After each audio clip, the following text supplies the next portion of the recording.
Hello friends, स्वागत है आपका एक बार फिर से आपके अपने लीगल चैनल सोच पर प्रहार में। दोस्तों, आज के इस वीडियो में एक रीसेंट जजमेंट मैं आपको बताऊंगा जो कि 498 आईपीसी यानी नया सेक्शन 85 बीएनएस को लेकर है। दोस्तों, ये जो केस होता है इसमें आम तौर पर यह देखा जाता है कि आपकी जो एफआईआर है उसमें आपका नाम होता है, आपके माता पिता का नाम होता है, लेकिन आपके जो रिलेटिव आपसे दूर रह रहे होते हैं, जैसे आपकी बहनें हो सकती हैं, आपका भाई हो सकता है, चाचा ताऊ कोई भी हो सकता है जो अलग रह रहे हैं, उन सबका नाम भी डाल दिया जाता है। अब यहां पर चूंकि अवेयरनेस दोनों पक्षकारों को है, नेट से नॉलेज दोनों पक्षकार लेते हैं, तो ऐसे में जो दूसरी पार्टी होती है उसको यह पता होता है कि भाई हम रिलेटिव्स का नाम डाल रहे हैं तो कोई तो कनेक्शन हमको दिखाना पड़ेगा, क्योंकि रिलेटिव का एड्रेस अलग हो सकता है, दूर हो सकते हैं, तो कल को उनका नाम हट जाएगा। अधिकतर आप देखते भी होंगे कि पुलिस इन्वेस्टिगेशन के टाइम पे पुलिस जो इस प्रकार से दूर दूर के रिलेटिव होते हैं, मैरिड सिस्टर्स होती हैं, उनके नाम हटा देती है। तो दोस्तों, इन चीज़ों से बचने के लिए जो दूसरी पार्टी होती है वो थोड़ा सा कनेक्शन दिखा देती है कि भाई ये लोग अलग तो रहते थे लेकिन ये लोग फ़ोन पे भड़काते थे, या ये लोग घर पे आते जाते रहते थे, या कोई पर्टिकुलर फंक्शन था उस पर आए थे तब इन्होंने क्रूरता करी थी। और कई बार ऐसा होता है कि जो आपके रिश्तेदार होते हैं वो शादी के समय पे जो फंक्शन होता है उसको अटेंड करने के लिए आए होते हैं, फंक्शन अटेंड करने के बाद अपने प्लेस पे चले गए होते हैं, उसके बाद कभी नहीं आए होते हैं। या कुछ मामलों में ऐसा होता है कि जो आपके रिलेटिव हैं वो केवल फेस्टिवल्स के दौरान एक दिन के लिए आप लोगों से मिलने आ जाते हैं, या बात करने के लिए आ जाते हैं, बैठने आ जाते हैं, या कोई एक दिन का स्टे आपके यहाँ पे कर लेते हैं किसी फंक्शन में। इस तरह की चीज़ें होती हैं, तो उन्हीं डेट्स को आधार बना करके उनके नाम उसमें पिरो दिए जाते हैं। तो दोस्तों, ऐसे मामले जहां पर 498 में आप आपके माता पिता के अलावा दूर दूर के रिश्तेदार नातेदार इन्वॉल्व किए गए हैं और उनका कनेक्शन किसी प्रकार से बता दिया गया है, तो इस पर अभी रिसेंटली एक बहुत ही अच्छी वर्डिक्ट आई है।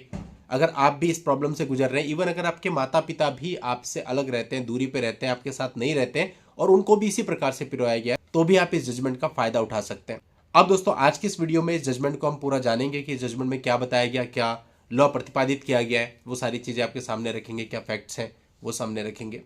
आगे बढ़ने से पहले आपसे कहना चाहूंगा कि यदि आपने अभी तक भी चैनल को सब्सक्राइब नहीं किया है तो फटाफट चैनल को सब्सक्राइब करके नोटिफिकेशन बेल पर जरूर क्लिक कर लें, क्योंकि आप लोगों के लिए इस प्रकार के वीडियोज हम लोग निरंतर लाते रहते हैं। दोस्तों, ये मामला जो आया है ये आया है राजस्थान हाई कोर्ट से। यहाँ पर राजस्थान हाई कोर्ट ने जो ऑर्डर था रिलेटिव्स के खिलाफ, सबनिंग ऑर्डर, जब उस पर सुनवाई हो रही थी तो उन्होंने कहा कि भाई जो फैमिली मेंबर्स होते हैं या फिर जो रिलेटिव्स होते हैं उनकी केवल थोड़ी सी प्रेजेंस मैट्रिमोनियल होम में, वैवाहिक घर में,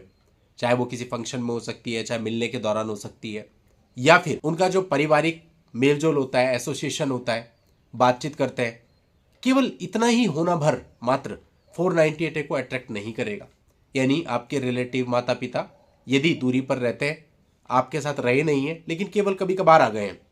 किसी फेस्टिवल पे आ गए हैं, कोई बातचीत होती है थोड़ी बहुत, और उसको लेकर के वो ये लोग लिख देते हैं कि जब आए थे तब क्रूरता करी, या फिर फोन पर जो है क्रूरता करते थे, तो ऐसे मामलों में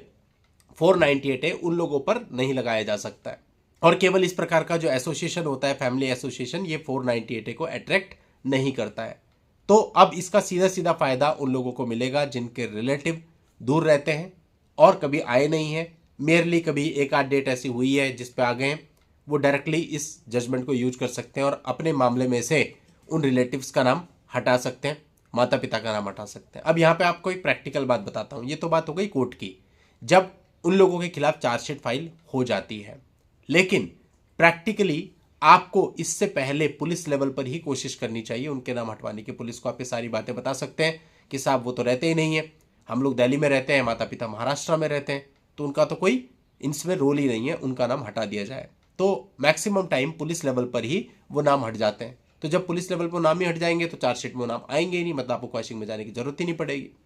हाँ, अगर जरूरत पड़ती है तो फिर ये और ऐसे जो भी जजमेंट्स हैं उनको आप अपने मामलों की परिस्थितियों के अनुसार यूज कर सकते हैं और उनका लाभ उठा सकते हैं। ऐसे सारे जजमेंट आप लोग सेव करके एक जगह पे रख लिया कीजिए, कुछ नहीं पता कब कौन सा जजमेंट आपके काम आ जाए। दोस्तों, हमारे चैनल पर मेंबरशिप ओपन है, जो लोग भी मेंबरशिप ऑप्ट करना चाहते हैं ज्वाइन के बटन पर क्लिक करके मेंबरशिप ऑप्शन ऑप्ट कर सकते हैं और पक्ष का लाभ उठा सकते हैं। आप लोग की हेल्प के लिए इस मामले का लिंक आपको इस वीडियो के नीचे डिस्क्रिप्शन में मिल जाएगा, वहां जाकर के आप इस पूरे मामले को जान सकते हैं। आज की इस वीडियो में इतना ही। नेक्स्ट वीडियो में नई जानकारी के साथ मैं आपसे फिर मिलता हूं, तब तक के लिए good bye and thank you for watching. Take care.